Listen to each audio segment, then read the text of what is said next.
তো hello everyone, আসসালামু আলাইকুম। কিরে বাড়া, এটা কই থেকে আইলো? তো যাই হোক, কি অবস্থা সবার? কিছুই তো বুঝলাম না, আমি ফেসবুকের জন্য ভিডিও বানাতে আসলাম নাকি ক্রোমে ঢুকে পড়লাম। মলম লাগাই দিবনি, মলম। এভরিওয়ান আসসালামু আলাইকুম, কি অবস্থা, কেমন আছো তোমরা? তো আজকে যেহেতু আমরা কাউরে মলম লাগাইতে যাইতেছি, তো তোমরা তোমাদের নিজের দায়িত্ব তোমাদের ফুটাগুলো গুজে নাও। আমি হেডফোনের কথা বলছি। ভালো হয়ে যা, এখনো সময় আছে। এই সোনামণিকে বলে দেওয়ার আগে আমি তোমাদের সাথে আমার বইয়ের পরিচয় করিয়ে দিতে চাই। তো চলো পরিচয় হয়ে নাও তোমাদের হিজাবি ভাবির সাথে। তুমিও নামাজ পড়বা আর আমিও নামাজ পড়বো, দুজনে মিলে একসাথে জান্নাতে যাব। ওকে? ওকে মানে 100 মানে বাবু ভাই, যেখানে বর্তমান জেনারেশন পাট খেতে নিয়ে যাওয়ার জন্য ব্যস্ত থাকে, সেখানে আমার হবু বউ আমাকে নিয়ে সোজা জান্নাতে যেতে চাই। মানে বা সরি, তো গালি দেওয়া যাবে না, কারণ আমাকেও জান্নাতে যেতে হবে।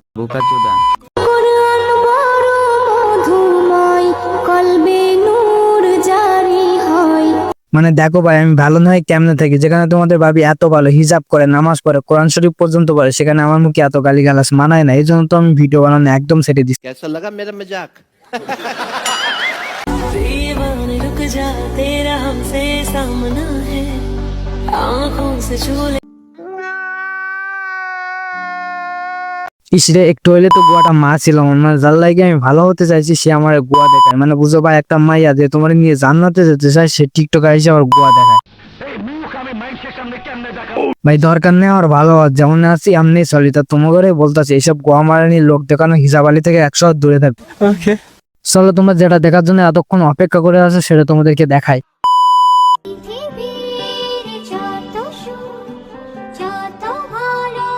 পৃথিবীর সুখ আর ভালোবাসার কথা আমি জানি না, কিন্তু একটা জিনিস জানি যে তুই তোর বাপের আসল মেয়ে না। না হলে ভাই বুঝো, যে বাপ তার মেয়ের একটা আইফোন কিনে দিতে পারে টিকটক করার জন্য, ওই বাপ তার মেয়ের একটা বেড়া কিনে দিতে পারে না।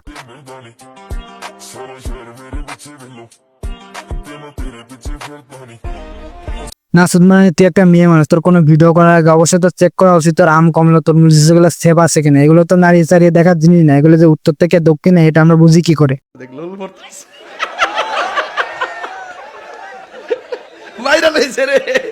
আমি ভাবছিলাম চুদ মারানি ওই ভিডিও তার বেড়া পড়তে ভুলে গেছে, এখন দেখি না, সে তো পুরো দুধের ফ্যাক্টরি। চুদ মারানি পুরো হ্যান্ডেল মারার মেশিন। তোমরা ভাবছো তোমরা ভালো হয়ে যাবে, আমি জানি তোমরা কখনো ভালো হবে না। তোমরা মনে মনে ভাবছো তোমরা ভালো হয়ে গেছো, কোনো ইনস্টাগ্রাম বাদ দিয়ে তোমরা টিকটক আসছো, কিসের জন্য আসছো? গেমিং ভিডিও দেখার জন্য। ঠিক সেই সময় তোমাদের সামনে ফরেউতে চুদ মারানি মহারানি ভিডিওতে চলে আসলো। হট বেটা মাল, তোর চোখের মধ্যে কি গুপ ও সেরে দেখে যদি তোর হ্যান্ডেল মারতে মন চায়, তাহলে বুঝে নিস তোর রুচির মধ্যে দুর্ভিক্ষ চলে আসছে। আর এদের নিয়ে চলে আর একটু ঠাপানো যাক। तो चलिए शुरू करते हैं।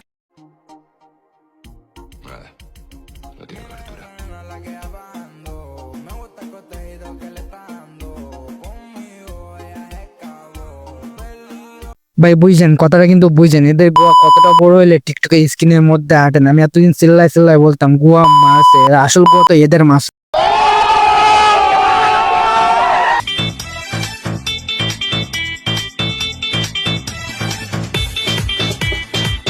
মানে কেমন দুনিয়া আইলাম রে ভাই, একটা গান বা বাদ্যযন্ত্রের আওয়াজ শুনলে এদের গোয়াটা যেন কেমন লাপাতে থাকে। এটা কেমন রোগ রে ভাই? এই জন্য আমি আমার ভিডিওতে সবসময় কইতাম পুটকি নেশা বাদ দাও, এ একটা মারাত্মক নেশা। क्लियर ना बेजाल से